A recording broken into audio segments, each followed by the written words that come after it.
Direct from the edge of the lunatic fringe, it's the Rollye James Show. It is the Rollye James Show. And, last night we started to talk to Sandy Gonzalez, and due to technical trouble, we have rescheduled that for Monday night.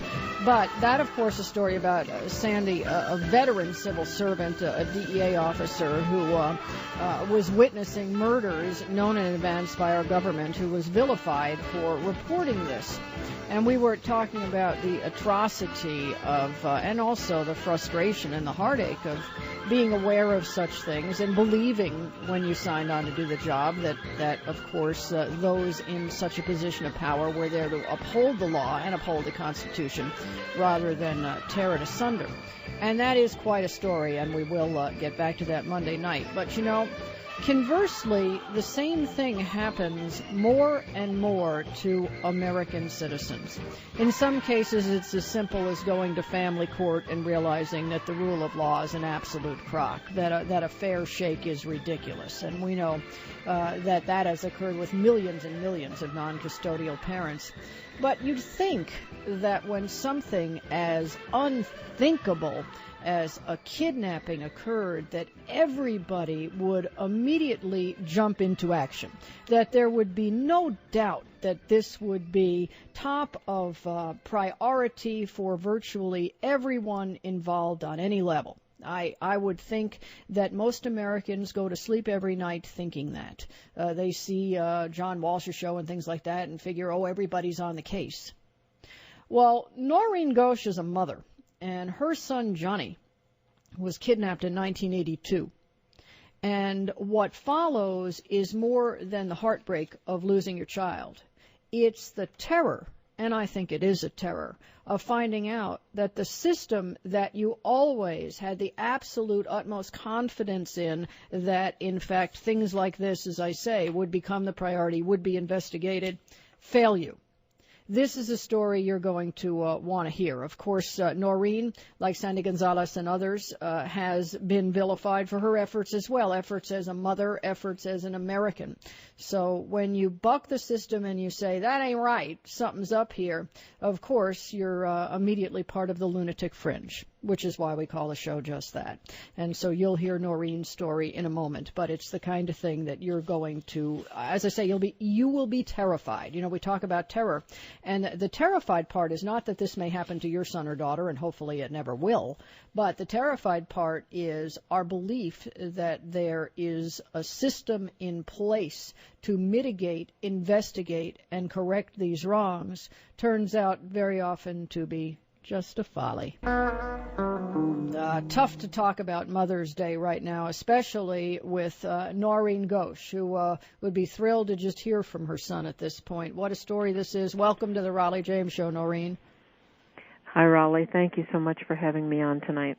This is such a story. It's heartbreaking on every level, but as I was saying, truly terrifying on the lack of what we would consider to be protocol. So let's start out at the beginning. Back on September 5th, 1982, what happened? On September 5th, 1982, which was a Sunday morning, my son started out to do his morning paper route. He got partway to the paper drop where the newspaper company would drop all the bundles for all the kids. And a guy pulled up in the street and stopped to talk to him. Johnny knew better than to engage in conversation with a stranger, so he kept on walking. And this was reported to us by a witness. The man made a U-turn in the street and went back up another half a block by the time Johnny reached that corner where some other paper boys were also gathering their newspapers. The man pulled in, opened the car door after he shut off his engine, swung his feet out onto the curb, and began talking to the kids. He was asking for directions. And he was slurring his words. There was something just kind of weird about him. And Johnny said to one of the other kids, "There's something strange with this guy." He says, "I'm scared. I'm going home." So Johnny started down the street. The other paper boy was still sitting there folding his papers. He was 16. And another man pulled up who was an attorney. in Des Moines who's now a judge, and he was picking up his son's papers. He noticed the man, saw him, saw the car, but didn't think anything was wrong, so he left. The man pulled his feet back in the car, shut the car door, started the engine, but before he took off, he flicked the dome light on and off 3 times. Then he peeled out of there. The other boy that was still left on the corner heard our little dog start barking and growling, and he looked down the street in the direction that Johnny had just walked, and he saw a very tall man, over 6 foot tall, but thin, come out from between 2 houses and follow Johnny down the street and around the corner. At that point, I do not believe that my son knew he was being followed. Mm-hmm. Then another kid in another house that was right there on the corner, he happened to be awake, and he heard a car pull up, making quite a bit of noise.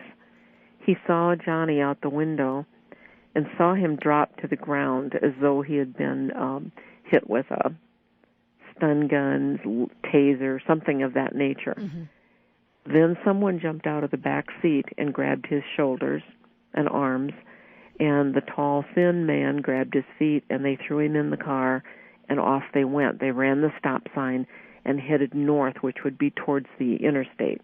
Okay.